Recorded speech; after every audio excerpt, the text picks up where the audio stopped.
بسم الله الرحمن الرحيم الحمد لله والصلاة والسلام على رسول الله وعلى آله وأصحابه أجمعين أما بعد. ناظرین کرام، السلام علیکم ورحمۃ اللہ وبرکاتہ۔ تفہیم دین کی اس بزم کے ہمراہ ہم آپ کی خدمت میں حاضر ہیں۔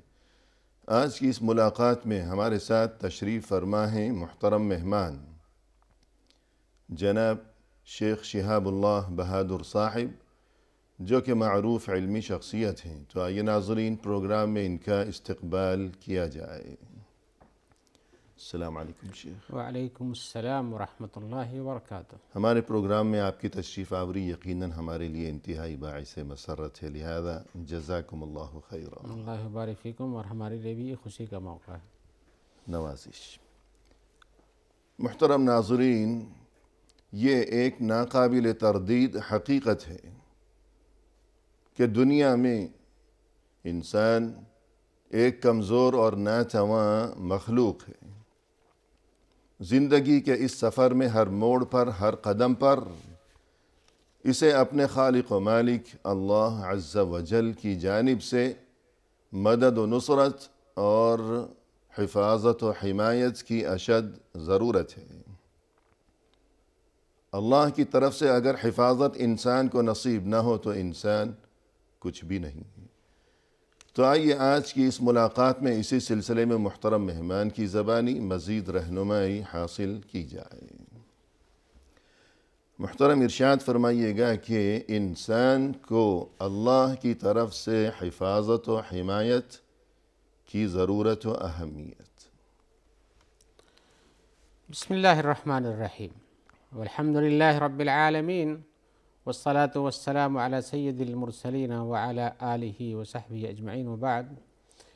بلا شبہ انسان اپنے طور پر کچھ حفاظت کی باتیں کرے تو بلا وہ ضرورت مند ہے کہ اللہ تبارک و تعالیٰ کی طرف رجوع کرے۔ جی بے شک۔ اور انسان کی اگر کوئی چیز انسان محفوظ رکھ پاتا تو شاید سب سے پہلے اپنی زندگی کو محفوظ رکھتا۔ جی۔ لیکن اس زندگی بارے میں تو اس کو ناقابل تردید یہ یقین ہے کہ اسے مرنا ہے۔ جی، اور کب مرنا ہے، کب تک زندگی ہے، اس بارے میں بھی کوئی خبر نہیں جانتا۔ تو انسان اس بات سے حقیقتاً آگاہ ہے کہ وہ اپنے طور پر اپنی حفاظت نہیں کر پاتا، اس لیے حفاظت کرتا سب سے پہلے زندگی بچاتا۔ جی۔ تو لیکن اللہ تبارک و تعالیٰ جب تک اس کو محفوظ رکھتے ہیں رہتا ہے۔ جی۔ ورنہ کوئی بچپن مر جاتا ہے، کوئی بڑا ہوتا ہے، کوئی بہت بڑا ہوتا ہے، کوئی اور بڈھا ہو جاتا ہے۔ تو جب تک اس کی اجل ہے، جب تک باقی رہتا ہے، اللہ کی حفاظت سے باقی بچتا ہے۔ اور کتنے ایسے حوادث ہوتے ہیں جس میں انسان کہتے ہیں جس کو اللہ رکھے اس کو کون چکھے۔ جی بے شک۔ یعنی اللہ کی حفاظت ہے تو آدمی بچ جاتا ہے ایسے ناگہانی آفات سے بھی، جس میں کوئی مشکل بہت زیادہ ہوتی ہے۔ جی، کہ جس میں بچنے کا کوئی تصور ہی نہیں ہوتا ہے۔ جی۔ تو حقیقتاً انسان اپنی زندگی ہی نہیں، اپنی ساری چیزوں کی حفاظت کے لیے محتاج ہے کہ اللہ تبارک و تعالیٰ کی طرف رجوع کرے۔ اور اللہ تعالیٰ کے ناموں میں سے ایک نام حفیظ بھی ہے۔ صحیح ہے۔ جو حفیظ یہ لفظ جو ہے مبالغہ کا صیغہ ہے، بہت زیادہ حفاظت کرنے والا۔ جی۔ تو ظاہر بات ہے اللہ تبارک و تعالیٰ ہی جب حفاظت کرنے والا ہے تو انسان کو اس کی طرف ضرورت ہوتی ہے۔ اور حفاظت کی اہمیت اتنی زیادہ ہے کہ انسان اپنی جان، اپنا مال، اپنی عزت، اپنا آبرو، اپنی آل اولاد اور اسی طرح سے دنیا کی زندگی، آخرت کی زندگی، دونوں کے اندر اللہ کے اس وصف کا محتاج ہے کہ اللہ سے لو لگا کر کے اپنی حفاظت طلب کرے۔ جی، اور اپنی حفاظت کا بندوبست کرے۔ اور ظاہر بات ہے جب اللہ کا یہ وصف ہے تو ہمیں تخلقوا باخلاق اللہ کے ساتھ جی ہمیں بھی حفاظت کی ضرورت ہے۔ بالکل، اور قرآن کریم میں یہ ارشاد بھی ہے کہ فاللہ خیر حافظا۔ جی ہاں، اور اللہ تعالیٰ بہت بہتر حافظ ہیں۔ جی۔ اور جس معرض میں آیا ہوا کہ حضرت یعقوب علیہ السلام نے کہا اور بچوں کو بھیج رہے تھے تو وہ چاہتے تھے کہ حفاظت ہم بھیج رہے ہیں، اس کے پہلے ایک بیٹے کو ضائع کر چکے، جی، یوسف گم کر چکے ہیں۔ صحیح۔ اور دوسرا بیٹا بھی جا رہا ہے، جی، اس کی بھی کچھ کیا کریں گے۔ لیکن سب کچھ ان کو سمجھانے کے باوجود بھی کہ ایسے جاؤ، ویسے جاؤ، ایسے جانا، دروازے جانا، سب الگ الگ جانا۔ پھر اس کے بعد کہا کہ اللہ تعالیٰ آپ ہی حفاظت کرو۔ یعنی اپنی طرف سے تمام تر احتیاطی اور حفاظتی تدابیر اور انتظامات اختیار کر لیے گئے. پھر اس کے بعد آخر میں پھر یہ فرمایا کہ فاللہ خیر حافظا، کہ اصل حفاظت کرنے والا تو اللہ ہے. ہم نے اپنی طرف سے جو ہمارے بس میں تھا، جو ہمارے دماغ میں، ہمارے تصور میں آیا، جو تدبیر، جو ترکیب، وہ ہم تمہیں بتا چکے، وہ اختیار کی جا چکی ہے. جی. لیکن اپنی اس حفاظتی تدبیر پر بھروسہ یہ ناکافی ہے. جی. اس سب کچھ کے باوجود اصل بات یہ ہے کہ اللہ سے لو لگائی جائے، جی. اسی کے حوالے خود کو کر دیا جائے. اور ہو بھی گئے ایسا نا کہ اللہ تعالیٰ فرماتے ہیں وَرَبُّكَ عَلَى كُلِّ شَيْءٍ حَفِيظٌ. جی. اللہ تعالیٰ ہر چیز پر حفیظ ہیں، حفاظت کرنے والے ہیں.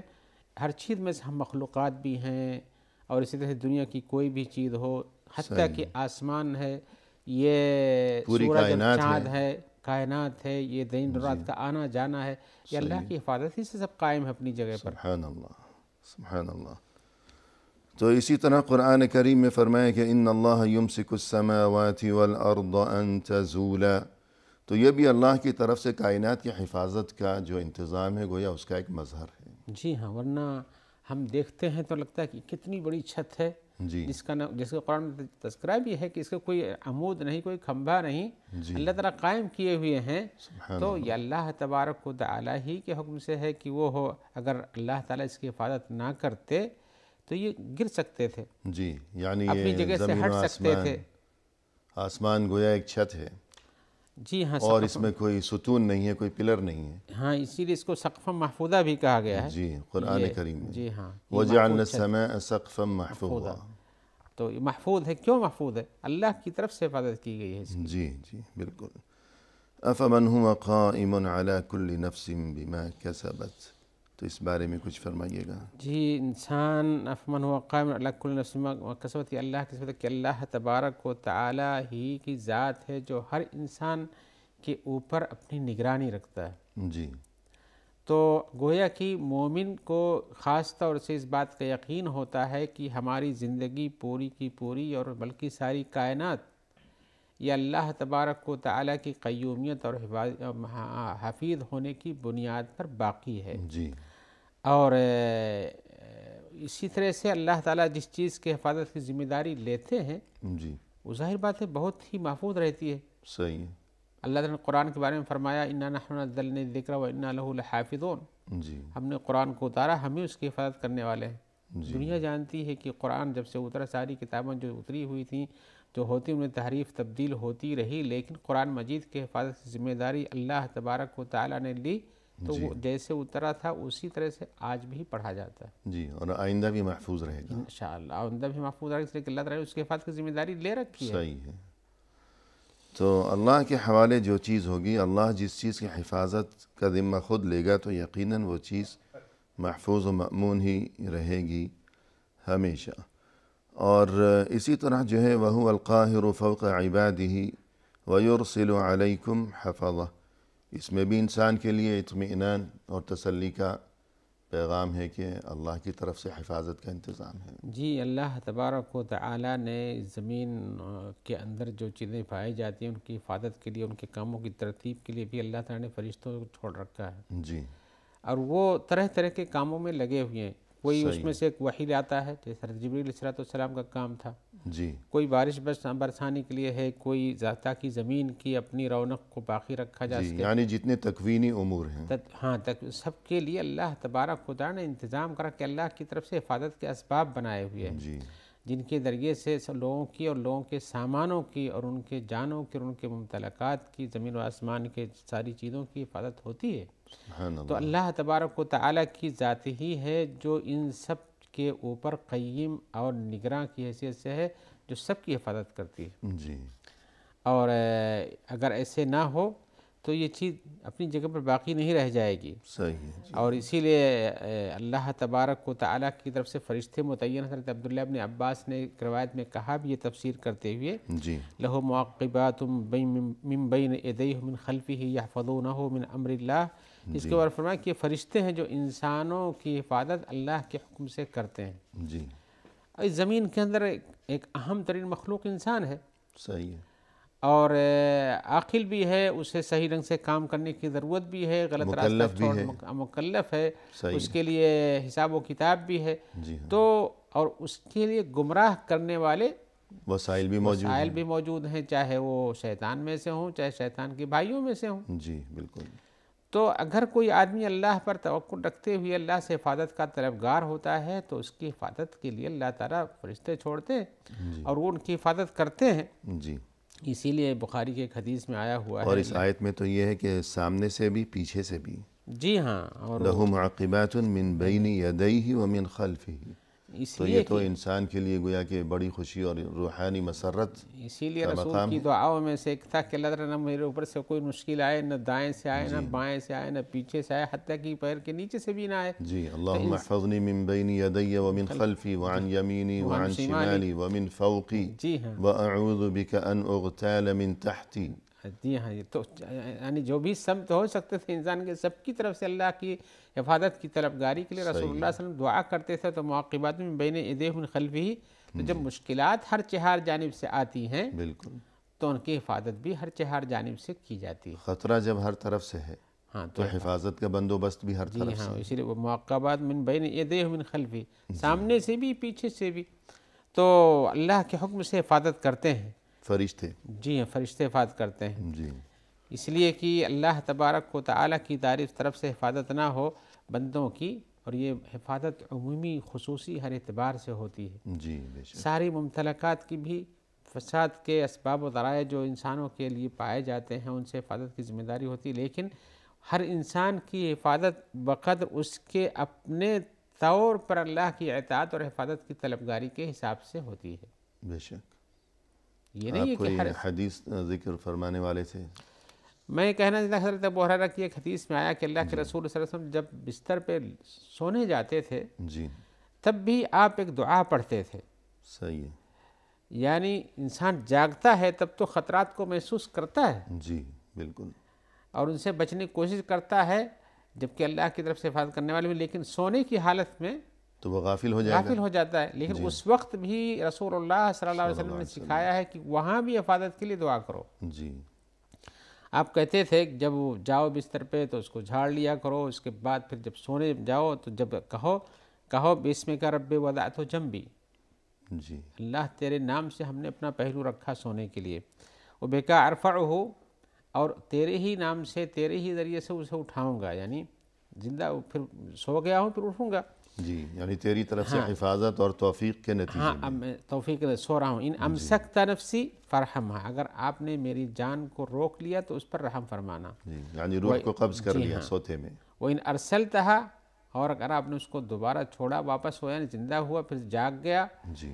فاحفظھا بما تحفظ بہ الصالحین، تو اللہ تعالیٰ اس کی حفاظت کر جسے تو نیک بندوں کی حفاظت کرتا ہے۔ سبحان اللہ۔ تو اللہ کے رسول صلی اللہ علیہ وسلم جاگنے کی حالت میں بھی انسان کو ذکر و اذکار کے ساتھ اپنی حفاظت کرنی چاہیے جی اور اللہ طرف لگانا چاہیے، حتیٰ کہ سونے کی حالت میں بھی حفاظت کا طلبگار ہونا چاہیے۔ جی بالکل، بے شک کہ سوتے میں تو انسان غافل ہے، اسے خبر نہیں کہ دائیں بائیں کیا ہے، کوئی چور اچکا آ رہا ہے یا کیا، کوئی کیڑا مکوڑا جانور کچھ بھی ہو سکتا ہے، نقصان دہ جو بھی چیز ہے اس سے حفاظت کی ضرورت ہو۔ بالکل۔ تو ایک وقفہ لے لیں محترم ناظرین، فی الحال لیتے ہیں مختصر سا وقفہ، ہمارے ساتھ ہی رہیے گا۔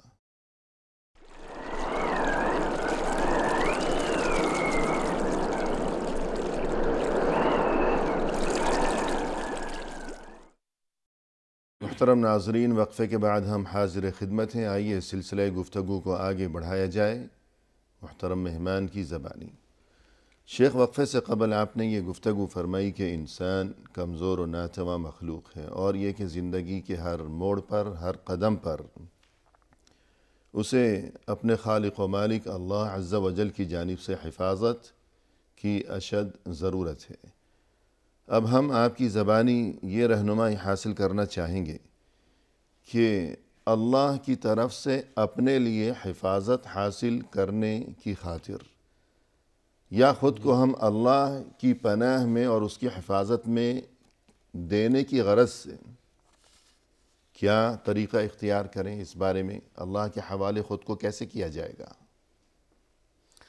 انسان کو پہلے یہ سمجھنا ہی چاہیے کہ وہ اللہ کی بنائی ہوئی مخلوق ہے، جی، اور اللہ نے جس نظام کے تحت اس کو پیدا کیا ہے اس نظام کی اتباع اسے کرنا چاہیے۔ جی اگر کوئی چیز بنائی جاتی ہے تو اس کے چلنے کے اصول بتائے جاتے ہیں، صحیح، کچھ قوانین ہوتے ہیں۔ قوانین ہوتے ہیں، تو ان قوانین میں ترتیب کے حساب سے ہر چیز کو ویسے ہی ادا کی جاتی ہے، تب وہ چیز محفوظ رہتی ہے۔ صحیح، اگر ایسا نہ کیا جائے، جن مقاصد کے لیے جس طریقے سے استعمال کے لیے اور آخری اچھے نتیجے تک پہنچنے کے لیے جس چیز کو بنایا گیا، اگر ان نتیجوں تک پہنچنا ہے تو ان اصولوں کی پابندی کرنی چاہیے۔ بے شک۔ ایسی صورت میں اللہ تعالیٰ نے پیدا کیا ہے تاکہ اس کی عبادت کی جائے۔ جی عبادت کے کتنے طریقے ہیں؟ ان میں سب سے پہلے درجہ کس چیز کا ہے، صحیح، اور پھر اس کے اس کو استعمال کرنے کے لیے کیا کیا کرنا پڑتا ہے، ان سب کی طرف اس کو نظر رکھنا چاہیے۔ اور یہ کہ عبادت کی بنیاد کس چیز پر ہے؟ جی ہاں، جو اس کا اصل اصول ہے، جہاں سے اسٹارٹنگ ہوتی ہے کہ وہاں سے وہ چابی گھماؤ گے تبھی اسٹارٹ ہوگا، صحیح ہے۔ وہ ہے اللہ پر صحیح ایمان رکھنا اور توحید کا قائل ہونا۔ جی بے شک۔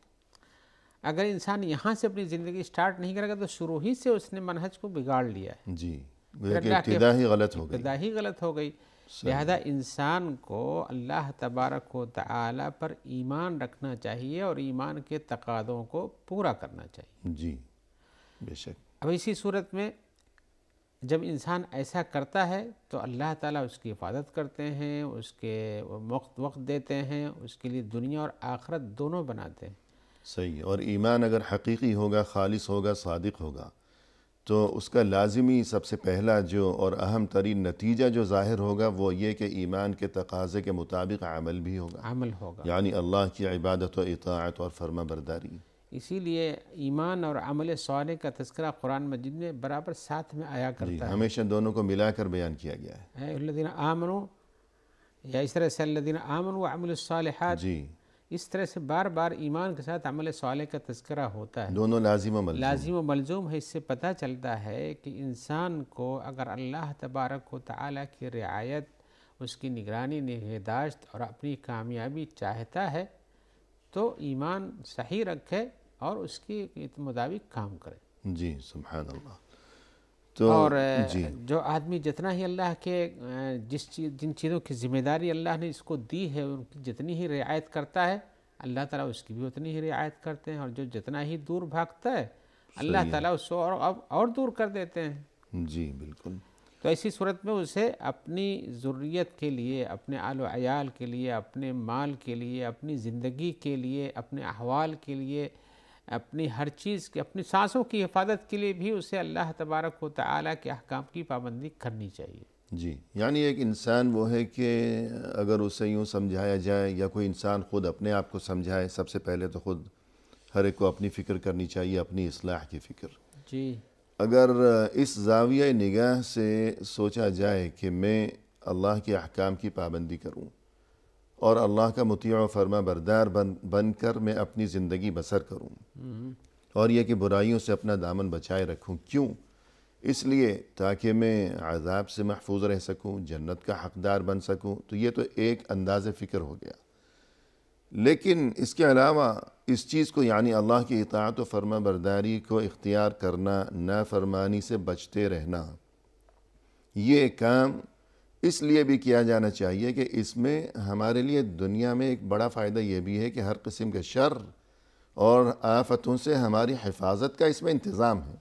جی ہاں، کہ انسان ڈرتا ہے کہ گھر سے نکلوں تو ایسا نہ ہو خدا نخواستہ ایکسیڈنٹ ہو جائے یا اور کوئی آفت کھڑی ہو جائے، کہیں ٹھوکر لگ جائے، چوٹ لگ جائے۔ تو ان مصیبتوں سے بچنے کے لیے بھی انسان کو چاہیے کہ وہ اچھائی کے راستے کو اپنائے، برائی کے راستے سے وہ گریز کیا کرے، جو قرآن کریم میں وَكَانَ أَبُوهُمَا صَالِحًا، تو اپنے آپ پر نہیں تو بچوں پر ہی رحم کر لے۔ تو اس آیت میں بہت اہم ترین پیغام پوشیدہ ہے، تو اس بارے میں فرمائیے گا۔ جی ہاں، بلا شبہ انسان اپنی حفاظت چاہتا ہے جی اور اسی طرح سے اپنے بچوں کی حفاظت چاہتا ہے، بلکہ اپنے سے بھی بڑھ کر ان کی فکر ہوتی ہے۔ جی ہاں، یوں کہہ لیجئے کہ اس کا کل متاع دنیا میں وہی سمجھتا ہے کہ سب سے بہتر نعمت اس کو یہی ملی ہوئی ہے، قیمتی ترین پونجی۔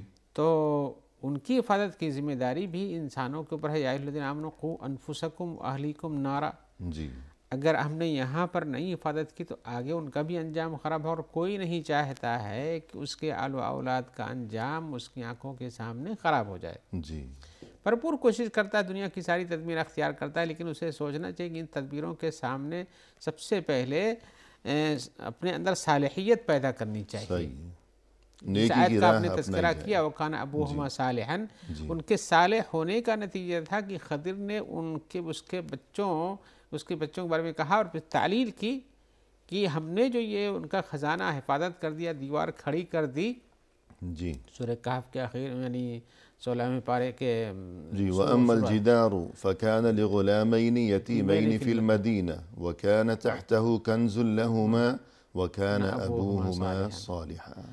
تو جو خزانہ باپ رکھ کے گیا تھا، جی باپ کی صالحیت کو، نیکی اور اچھائی کی زندگی کو دیکھتے ہوئے خضر نے سمجھا، جیسا کہ ان کو وحی ہوئی ہوگی، اللہ کی القاء ہوا ہوگا جی کہ ان کے بچوں کی حفاظت کے لیے جو سامان اس نے سامانی معیشت چھوڑا، اس کی حفاظت کر دی جائے۔ سبحان اللہ۔ تعلیل بیان کی کہ ان دونوں کے والدین، یہ ان کا والد اچھا آدمی تھا، صحیح، اس کی بنیاد پہ بچوں کی حفاظت ہوتی ہے۔ اور یہی وجہ ہے کہ انسان جب غلط کام کرتا ہے یا کہ ان کو غلط روزیاں مہیا کر کے کھلاتا پلاتا ہے، تو اس کا انجام اگر اس کی زندگی میں اپنا نہیں آتا ہے تو بچوں پر بھی دکھائی دیتا ہے، صحیح ہے، وبال سب پر آتا ہے۔ وبال سب پر آتا ہے۔ لہذا اچھی تربیت بچوں کی بھی کرنی چاہیے۔ باپ نیک ہے تو باپ کی نیکی کا اثر بچوں پر بھی آنا چاہیے۔ بالکل، خصوصاً قرآن کریم کی یہ آیت جو ہے، اس میں ہمیشہ انسان کو غور و فکر کرنا چاہیے، اور تصور میں اپنے بچوں کو رکھ کر ان کی شکلیں، ان کی صورتیں، انسان اس چیز کو ذہن اور تصور میں رکھ کر زیادہ سے زیادہ اللہ کے احکام کی پابندی جی اور اللہ کی نافرمانی سے بچنے کی فکر و جستجو کیا کریں۔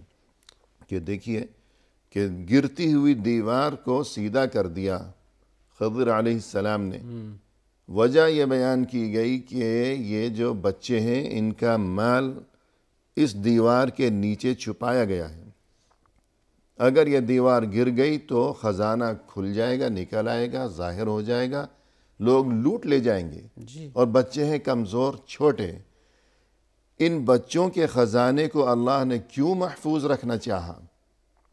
اس لیے محفوظ رکھنا چاہا دنیا کی نگاہوں سے اور لٹیروں کی پہنچ سے، کان ابوہما صالحا، ان بچوں کا باپ نیک آدمی تھا۔ تو دیکھ لیجئے، تو یہ انسان کے نیکیوں کے آثار اس پر بھی، اس کے بچوں پر بھی مترتب ہوتے ہیں، اور اس کے مال و اموال و زر پر بھی مترتب جی یعنی دنیاوی فائدے بھی پہنچتے ہیں۔ اور جیسا کہ تابعین میں سے کسی کا قول ہے کہ لَأَزِيدَنَّ فِي صَلَاتِي مِنْ أَجْلِكَ رَجَاءً أَنْ أُحْفَظَ فِيكَ۔ صحیح، یعنی وہ اپنے بیٹے کو مخاطب کرتے ہوئے یوں کہا کرتے تھے کہ میں زیادہ سے زیادہ نماز پڑھتا ہوں تمہاری خاطر، یہ سوچ کر کہ میں جتنی زیادہ اللہ کے لیے نماز پڑھوں گا، عبادت کروں گا، تو اللہ کی طرف سے تمہارے لیے بہتری کا اسی قدر زیادہ انتظام ہوگا۔ اور اسی صالح اعمال کے لیے انہوں نے دلیل جو بتائی، وہ کان ابوہما وَكَانَ أَبُوهُمَا صَالِحًا۔ یعنی میری یہ نماز صالح عمل کرنے کی وجہ کیا ہے جی کہ اللہ نے اس صالح عمل کی باپ کے صالح عمل پر بیٹوں کے لیے خزانے کو محفوظ رکھا، تو میں زیادہ سے زیادہ نیک عمل کرتا ہوں تاکہ تم کو فائدہ پہنچ سکے۔ جی، لیکن بہت سے لوگ تو چوری بھی کرتے ہیں، رشوت بھی لیتے ہیں، اور کہتے ہیں کہ بچوں کے لیے کرنا پڑتا ہے، مجبوری ہے۔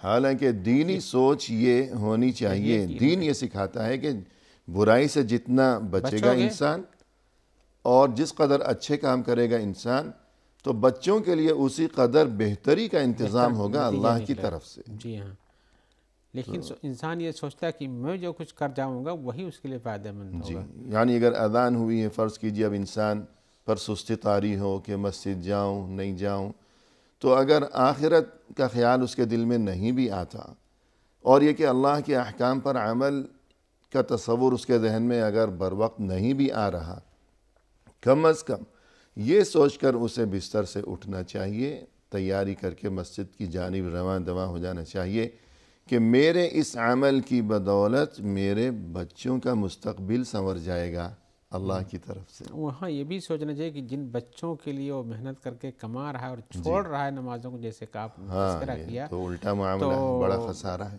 جب نیک عمل کا نتیجہ، اس کا اثر بچوں پر آتا ہے، تو اس کے ان بچوں کے لیے غلط راستے پہ جانے کا نتیجہ بھی غلط نکل کے آئے گا۔ تو فائدہ اس کی نیت جتنی ہے، اس کی کوشش جو اس سے الٹا نتیجہ مرتب ہوگا۔ اور انسان کو صحیح رہنا چاہیے۔ انسان اپنا آرام، اپنی راحت سب کچھ چھوڑ کر بادل ناخواستہ اٹھ کر بچوں کی خاطر دفتر بھی تو جاتا ہے، دفتر جاتا ہے، کہتا ہے کہ طبیعت بڑی بوجھل ہو رہی ہے اور بالکل دل ہی نہیں چاہ رہا بستر سے اٹھنے کو، لیکن کیا کریں، بس بچوں کی خاطر کرنا پڑتا ہے۔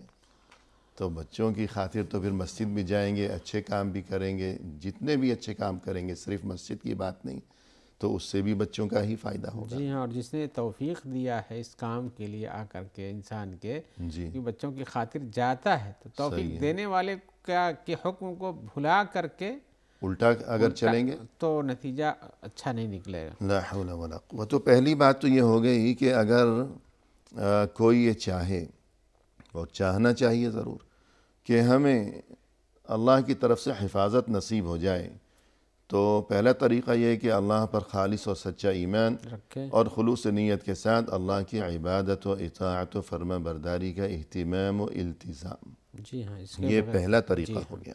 اس کے بعد دوسرا طریقہ یہ ہے کہ جیسے اچھے کام کرنا چاہیے، جی اسی طرح سے برے کام سے پرہیز بھی کرنا چاہیے۔ صحیح ہے۔ اپنے ہاتھوں سے، اپنے اعضاء و جوارح سے انسان ایسے کام نہ کرے جس میں اللہ کی ناراضگی آتی ہے۔ جی لہذا اپنے آپ کو ان چیزوں سے محفوظ رکھنا، اپنے اعضاء و جوارح کو محفوظ رکھنا، اپنے عقل و دانش کو محفوظ رکھنا، اپنے نیت اور عمل کو محفوظ رکھنا۔ جی، اعضاء و جوارح یعنی آسان اردو میں کہ اپنے ہاتھ پاؤں، آنکھیں، ناک، کان وغیرہ۔ جی، یعنی یہی سب بات جو انسان جیسے کام کرتا ہے، دیکھتا ہے، سنتا ہے، بولتا ہے، سوکھتا ہے، چلتا ہے، تو پھرتا ہے، ان چیزوں کو حرام سے بچا کر چاہیے۔ رکھنا۔ جی ہاں، اسی لیے رسول اللہ صلی اللہ علیہ وسلم نے حضرت عبداللہ ابن عباس کو ایک بار مخاطب کر کے کہا، یا غلام انی اعلمک کلمات، بچے، عمر جو چھوٹی تھی ان کی، صحیح، کہا بچے میں تمہیں چند باتیں سکھاتا ہوں۔ جی تو رسول کا اس طرح سے ان کو پہلے مخاطب کرنا کہ میں تمہیں چند باتیں سکھاتا ہوں، اہتمام کے لیے ہے کہ تم سنو، یہ کام کی باتیں۔ اور پھر یا غلام یعنی یہ بچے، یعنی شفقت کے انداز میں شفقت کے ساتھ، ہاں، کہ مجھے تم سے بہت یعنی محبت ہے، بیٹے، شفقت ہے، پیارے، چھوٹے، تمہاری آؤ۔ فکر ہے مجھے، تمہاری بہتری کا میں خواہاں ہوں، تو آپ تو نے اس لیے قیمتی بات بتا رہا ہاں، ہوں۔ یہ وصیت تھی رسول کی طرف سے ان کے لیے۔ تو کہا احفظ اللہ یحفظک، اللہ تعالیٰ کو محفوظ رکھو اپنے دل و عمل میں، اللہ تعالیٰ تمہاری حفاظت کرے گا۔ سبحان اللہ۔ اللہ کو محفوظ رکھنے، اپنے نیت میں، اپنے ایمان میں، اپنے عمل میں، اپنے اعضاء و جوارح کے ذریعے سے کام کرنے میں اللہ کو یاد رکھو، جی، تو اللہ کو محفوظ رکھو، یعنی اللہ نے جو تمہیں احکام دیے ہیں ان پر انہیں ضائع نہ کرو۔ ضائع نہ کرو، تو اللہ بھی تمہاری حفاظت جی، کرے تو گویا حدیث کا باقی حصہ وقفے کے بعد سنیں گے۔ جی، اچھی بات ہے۔ محترم ناظرین، فی الحال لیتے ہیں مختصر سا وقفہ، ہمارے ساتھ ہی رہیے گا۔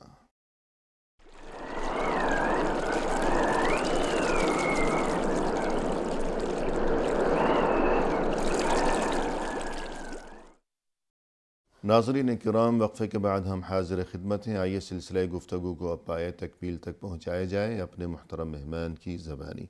شیخ، وقفے سے قبل گفتگو یہ چل رہی تھی کہ ہم خود کو اللہ کے حوالے کیسے کریں، اللہ کی طرف سے حفاظت و حمایت اور رعایت و نگہداشت ہمیں کیسے نصیب ہو۔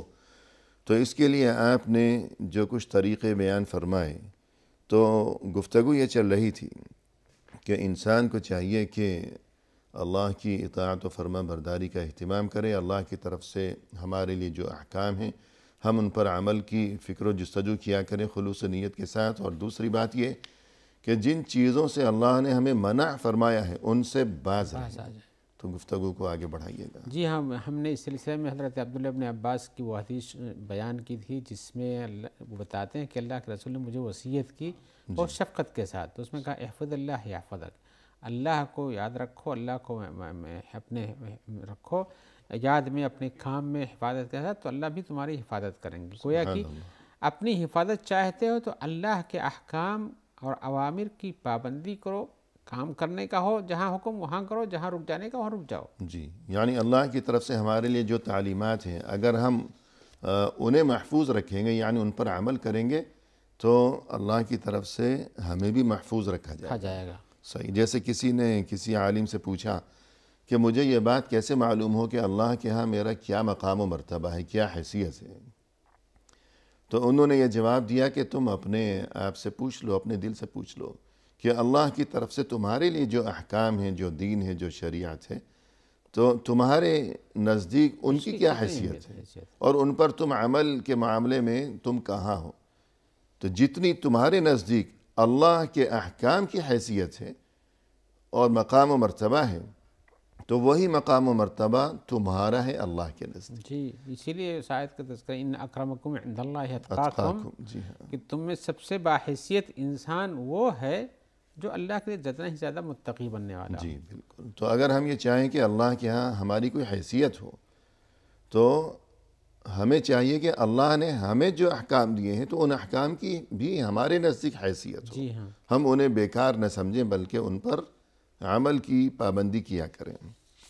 تو یہ ایک چیز ہو گئی۔ جی ہاں، پہلی چیز یہ کہ ایمان اور اللہ کی اطاعت و فرما برداری، دوسری چیز یہ کہ برائیوں سے بچتے رہنا، اور اس کے علاوہ اور بھی آگے چلتے ہیں کہ انسان کو اپنی حفاظت کے لیے جیسے بچنا چاہتا ہے، صحیح راستے پہ چلنا چاہتا ہے، اللہ کے احکام کی پابندی کرنا چاہتا ہے، لیکن یہ جانتا ہے کہ اس کے پیچھے شیطان اس کا کھلا دشمن لگا ہوا ہے، جی لہذا اسے ایسی ان چیزوں کو بھی اختیار کرنا چاہیے جس سے شیطان کے مکر و فریب سے بچا جا سکے۔ جی بے شک، اسی لیے آیت الکرسی کا تذکرہ کرنا یہاں مناسب ہوگا۔ صحیح، ہاں، جس کے بارے میں اس کی خاصیت یہ ہے، جو سب سے قرآن مجید کی ایک بڑی آیت شمار کی جاتی ہے کہ جو اس کو شام کو پڑھتا ہے تو اللہ بڑی تعالیٰ آیت یعنی اہمیت کے لحاظ سے، اہمیت کے حساب سے جی شام کو جو پڑھتا ہے اللہ کی طرف سے اس پر ایک حافظ لگ جاتا ہے، نگراں مہر لگ جاتا ہے، صحیح ہے، اور اس کے پاس صبح شام کو پڑھنے کے بعد شیطان رات بھر نہیں آتا ہے یہاں تک کہ صبح ہو جائے۔ جی سبحان اللہ، تو یہ ایک بڑی چیز ہے کہ آیت الکرسی پڑھنے سے شیطان کے مکر سے جو انسان کو اللہ کے احکام سے دور رکھنا چاہتا ہے اور برائی میں ڈالنا چاہتا ہے، حفاظت کا ایک سامان اس کے پاس ہے، آیت الکرسی پڑھے۔ اسی طرح سے تو آیت الکرسی کے تو ویسے ہی بڑے فضائل ہیں، جی ہاں، بہت ہر فضائل نماز ہیں۔ کے بعد پڑھنی چاہیے، ویسے بھی پڑھنی چاہیے، ورنہ کم از کم یہ کہ صبح شام تو ایک بار ضرور پڑھنی چاہیے۔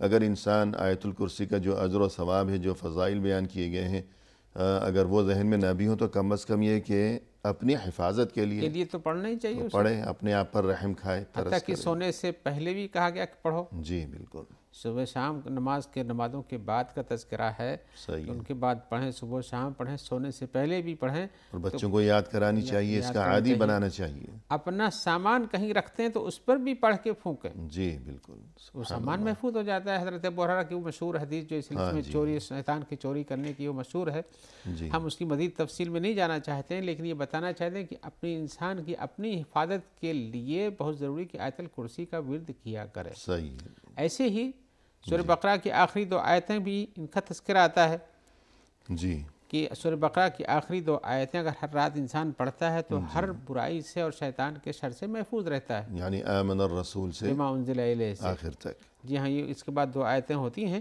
جی آخری رکوع میں ہے تو وہاں پڑھا کرے۔ ایسے ہی اعوذ باللہ من الشیطان الرجیم جو پڑھتا ہے، لیکن اس کے ساتھ یہ قل اعوذ برب الفلق، قل اعوذ برب الناس، یہ 2 صورتیں بھی کثرت سے پڑھنے میں جی انسان کے لیے شیطانوں سے حفاظت ہوتی ہے۔ شیطان کی حفاظت کی بات اس لیے کر رہے ہیں کہ انسان کا سب سے پہلا دشمن تو وہی ہے، صحیح ہے، بلکہ اس صورت میں یہ بھی تذکرہ ہے کہ من الجنۃ والناس، ناس، اب وہ شیطان جنوں میں سے ہو یا انسانوں میں سے، انسانوں میں سے تو یہ انسانوں میں بھی انسانوں شیطان بھی ہے۔ ہوتے ہیں جو شیطان صفت ہوتے ہیں، صحیح ہے، تو ان شیطان صفتوں سے بھی حفاظت ہو جاتی ہے ان صورتوں کوئی بھی کو شر پڑھنے ہو، سے۔ وہ شیطان کی طرف سے ہو براہ راست یا شیطان کے کسی چیلے کی طرف سے ہو، یعنی انسانوں میں جو شیطان صفت جی قسم کے لوگ ہیں۔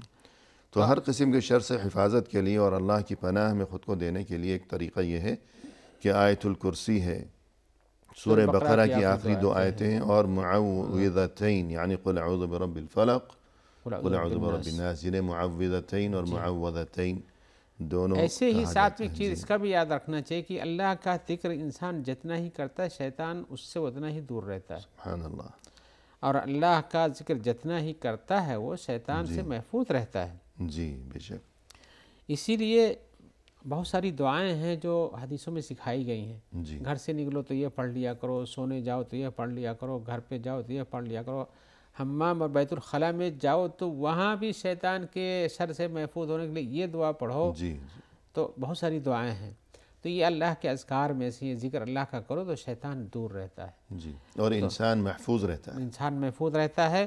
اسی لیے حدیث میں آیا ہوا العبد یحرز نفسه من الشیطان لا یحرز نفسه من الشیطان الا بذکر اللہ، بندہ اپنے آپ کو اللہ کے ذکر کے ذریعے ہی شیطان سے محفوظ رکھ پاتا ہے۔ صحیح ہے، کیونکہ ہماری گفتگو چل رہی ہے حفاظت کے بارے جی میں۔ ہاں، محفوظ رکھتا ہے۔ تو جتنے بھی شر ہیں، اشرار، شرور و آفات، ان سے حفاظت کے لیے ایک اہم ترین طریقہ یہ ہے اسی طرح کہ اس اللہ حدیث کا میں آیا ذکر کہ کیجیے۔ گھر سے نکلو تو پڑھ لیا کرو بسم اللہ توکلت علی اللہ لا حول ولا قوت الا باللہ۔ اس کے بعد آپ نے بتایا کہ اگر کوئی اس کو کہتا ہے تو اس کو کہا جاتا ہے کفیت ووقیت ویتنحی عنہ الشیطان، جی کہ تم نے جو دعا پڑھی تمہارے لیے کافی ہو گئی ہے، تم سے شیطان دور رہے گا۔ صحیح ہے، تو انسان کا یعنی یہ گھر سے نکلتے وقت یہ یہ دعا دعا پڑھنے تو کا بطور تذکرہ خاص ہے۔ یاد رکھنی چاہیے جی کہ ہاں، گھر سے تو انسان روزانہ ہی نکلتا ہے، بار بار نکلتا ہے۔ تو بسم اللہ توکلت علی اللہ ولا حول ولا قوت الا الا باللہ کوئی بڑی بہت بڑی دعا نہیں ہے، جی، ہلکی پھلکی ہے، ہلکی مختصر پھلکی ہے۔ یاد رکھنا چاہیے۔ جی تو انسان کے لیے اسی لیے آپ دیکھیں گے کہ صبح کی دعائیں ہیں، شام کی دعائیں ہیں، سواری پہ چڑھنے کی دعائیں ہیں، اور گھر میں جانے کی دعا ہے، گھر سے نکلنے کے بعد کی دعا ہے، جی مسجد میں جانے کی دعا ہے، حمام میں جانے کی دعا ہے، بہت ساری دعائیں جو ذکر کی جاتی ہیں کس لیے ہیں؟ جی تاکہ انسان کو اپنی حفاظت کا راستہ مل سکے، صحیح ہے۔ شیطان سے محفوظ۔ ورنہ تو شیطان تو انسان کے نماز پڑھنے کی حالت میں بھی آتا ہے، اس کو وسوسہ ڈالتا ہے، جی اور وسوسہ کثرت ہو جائے تو حدیث میں آیا کہ اعوذ باللہ من الشیطان الرجیم پڑھو اور بائیں طرف کر لیا کرو، تو اس سے شیطان کا وسوسہ دور ہو کے انسان اللہ کی طرف لو لگانے لگتا ہے۔ تو شیطان تو پیچھے پڑا ہوا، لہذا انسان کو اپنی حفاظت کے لیے دعاؤں کا استعمال کرنا چاہیے۔ جی اور رسول اللہ صلی اللہ علیہ وسلم صبح و شام ایسی دعائیں کرتے تھے۔ صحیح ہے۔ آپ کی دعا میں سے ایک دعا یہ بھی اللہم احفظنی من بین یدی، اللہ تعالیٰ میری حفاظت میرے سامنے سے کرے، حفاظت کی دعا کر رہے ہیں آپ، جی ومن خلفی اور میرے پیچھے سے بھی، وعن یمینی میرے دائیں سے بھی، وعن شمالی میرے بائیں سے بھی، ومن فوقی میرے اوپر سے بھی۔ تو یہ بخاری کی روایت ہے ادب مفرد میں۔ تو ایسی صورت میں اللہ کے رسول کی بتائی ہوئی دعا جس میں آپ کہتے ہیں کہ اللہ جب انسان نکلے، صبح ہو جائے، شام ہو جائے تو اس کو دعائیں پڑھنی چاہیے، دعا پڑھنی چاہیے، تاکہ صبح کی پڑھی ہوئی دعا شام تک کام آتی ہے، شام کی پڑھی ہوئی صبح تک کام آتی ہے۔ تو شیطان سے محفوظ رکھ کر کے اپنے آپ کو انسان محفوظ رکھے گا، اور اسے اس صورت میں سمجھنا چاہیے کہ یہ حفاظت کا جو لفظ ہے، جی حفیظ کا جو لفظ اللہ کا اس کے ناموں میں سے، اس کے آثار اس پر بھی مرتب ہوتے ہیں اور دنیا کے کاموں پر بھی مرتب ہوتے ہیں۔ اور ان حفاظت کے آثار کو انسان اپنے اوپر محسوس کب کرتا ہے؟ جب اللہ کی اس صفت کے ساتھ ہے، اللہ کی ندا لگاتا ہے، اس سے استغاثہ کرتا ہے، اس سے دعا کرتا رہتا ہے۔ جی اگر اس سے غافل ہو جائے تو انسان کے لیے یہ پریشانی کا باعث ہو سکتا ہے۔ صحیح ہے۔ اور یہاں جو تذکرہ کیا گیا کہ شیطان کے شر سے حفاظت کے لیے مثلاً کہ یہ معوذتین وغیرہ اور اللہم احفظنی من بین یدی ومن خلفی، تو صرف شیطان ہی نہیں بلکہ وہ خطرہ یا آفت یا نقصان پہنچنے کا اندیشہ وہ کسی بھی جانب سے اور کسی کی بھی طرف سے ہو۔ مثلاً اگر انسان گھر سے باہر نکلا، اب انسانوں میں سے کسی نے اس کے ساتھ کوئی اس قسم کا سلوک رویہ اپنایا، کوئی نامناسب بات کہہ دی، اور یہ کہ غصہ آ گیا، بات بڑھنے لگی، تو وہاں بھی نقصان پہنچنے کا اندیشہ ہے۔ تو اسی لیے غصے کے موقع پر ہم جو دیکھتے ہیں کہ جو تعلیمات ہیں، سب سے پہلی بات تو یہ کہ اعوذ باللہ من الشیطان الرجیم، تو وہاں بھی اللہ کی پناہ طلب کر رہا ہے انسان۔ تو خطرہ کہیں سے بھی ہو، انسانی شکل میں ہو، انسان کی طرف سے یا کسی حادثے کا اندیشہ ہے یا شیطانی معاملہ ہے، تو اللہ کا ذکر، اللہ کی یاد جو ہے، اور خاص طور پر آج کی اس نشست میں ہم کم از کم اتنی گزارش ضرور کریں گے اپنے ناظرین کرام سے کہ اگر زیادہ اذکار وغیرہ نہیں تو کم از کم ایک چیز تو یہ کہ آیت الکرسی آیت الکرسی پڑھا ضرور اس کا اہتمام کیا جائے۔ اور تقریباً سب کو قل اعوذ برب الفلق قل اعوذ برب الناس بھی یاد رہتی جی ہے. بالکل، جی ہاں، اور اپنے بچوں کو بھی سکھائیں. جی ہاں. اور یہ کہ گھر سے نکلنے کی جو دعا ہے اس کا تو کبھی بھی ناغہ نہیں ہونا چاہیے. اور ساتھ میں یہ بھی یاد رکھنا چاہیے کہ ہر کام کو بسم اللہ سے شروع کریں جی تو وہاں سے از خود حفاظت اللہ کی طرف سے آ جاتی ہے. جی بے شک. اور یہ جو گھر سے نکلتے وقت کی دعا ہے تو جب انسان یہ پڑھتا ہے، یہ کلمات کہتا ہے کہ بسم اللہ توکلت علی اللہ لا حول ولا قوت الا باللہ، تو اسے جواب میں کیا کہا جاتا ہے؟ جب اس کو کہتا کہ بھائی جی تم نے جو دعا پڑھ لی ہے صحیح ہے. اب اس کے بعد تمہاری حفاظت ہو گئی ہے، سبحان تم کو اللہ. شیطان نقصان نہیں پہنچا سکتا ہے، تمہاری پر آفت نہیں آ سکتی ہے. اس لیے کہ جس اعتقاد و عقیدے کے ساتھ، جس توجہ اور انابت کے ساتھ اس دعا کو پڑھتا ہے، اللہ پر ہم نے بھروسہ کیا. صحیح. تو یہ کتنی بڑی خوشخبری ہے کہ انسان گھر سے نکل رہا ہے، ہر قسم کے باہر خطرات موجود ہیں، تو جب یہ دعا اگر وہ پڑھ لے تو جواب میں اسے گویا کہ فرشتہ یوں کہتا ہے کہ تمہیں یہ کہنا، یہ دعا اب تمہارے لیے ہر شر سے حفاظت کے لیے بہت کافی ہو گئی. اور خاص طور سے اس حدیث میں یہ بھی ذکر ہے کہ شیطان سے تم محفوظ ہو جاتے ہو. جی سبحان اللہ. ہر آفت و بلا سے تمہاری حفاظت ہوتی ہے، جی لیکن انہوں نے شیطان سے بھی خصوصی طور پر تذکرہ کیا، شیطان سے بھی جی محفوظ ہو جاتا ہے. لہذا اس دعا کا اہتمام کیا جانا چاہیے گھر سے نکلتے وقت ضرور. پروگرام کے اختتام پر ہم تہہ دل سے آپ کا شکریہ ادا کرتے ہیں کہ آپ ہماری اس محفل میں تشریف لائے، اور یہ کہ آپ نے نہایت عمدہ اور مؤثر اور دل نشیں انداز میں گفتگو فرمائی. اللہ تعالیٰ آپ کے علم میں، آپ کی عمر میں، اور یہ کہ آپ کے عمل میں مزید خیر و برکت عطا فرمائیں. آمین. اور اللہ تعالیٰ آپ کے لیے بھی ایسا ہی کچھ کرے. جزاک اللہ خیر.